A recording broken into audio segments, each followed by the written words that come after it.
so পৰীক্ষাত ভাল number পোৱাটো কেৱল পঢ়া নহয় আপোনাৰ ইন্টাৰেষ্ট কিমান আছে যে আপোনালোকে চৰকাৰৰ চাকৰি এটাত নিযুক্তি পায় কিমান আপুনি গুৰুত্ব সহকাৰে এই ৰেসপন্সিবিলিটিজ বিলাক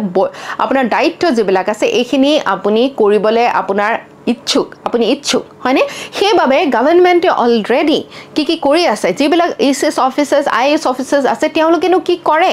তাৰ প্ৰতি আপোনালোকে কৌতূহলী হোৱাটো বহুত ইম্পৰ্টেন্ট ঠিক আছে যেতিয়া কৌতূহল বাঢ়িব আপুনি যেতিয়া ইন্টাৰেষ্টেড হ'ব তেতিয়া বস্তুবিলাক আপোনালোকে পঢ়িবলৈ ইন্টাৰেষ্ট পাব দীৰ্ঘম্যাদীভাৱে আপোনাৰ মনত থাকিব ঠিক আছে কেৱল পৰীক্ষাটো পাছ কৰিব লাগে কাৰণে আপোনালোকে যদি পঢ়ে বহু সময়ত আপোনালোকে এইটো অসুবিধাত ভুগিব পাৰে যে আপোনালোকে বস্তুবিলাক পঢ়ে আৰু পাহৰি যায় কাৰণ কি তাৰ ইউটিলিটিটো তাৰ মানে কি তাৰ কোড আপোনালোকে হেতু ব্যৱহাৰ কৰিব সেই বস্তুটো আপোনালোকে নেজানে আপোনাৰ মাইন্ডটো হেতু কাৰণে ইন্টাৰেষ্টেড নহয় প্ৰথম বস্তু পঢ়া শুনাৰ ক্ষেত্ৰত আপোনালোকৰ ইন্টাৰেষ্ট থাকিব লাগিব যদি ইন্টাৰেষ্ট থাকে বাকিখিনি সহজ হৈ যায় ঠিক আছে সেইবাবে আপোনালোকৰ উদ্দেশ্যটো ইন্টাৰেষ্টৰ লগত আপোনালোকৰ খাপ খাব লাগিব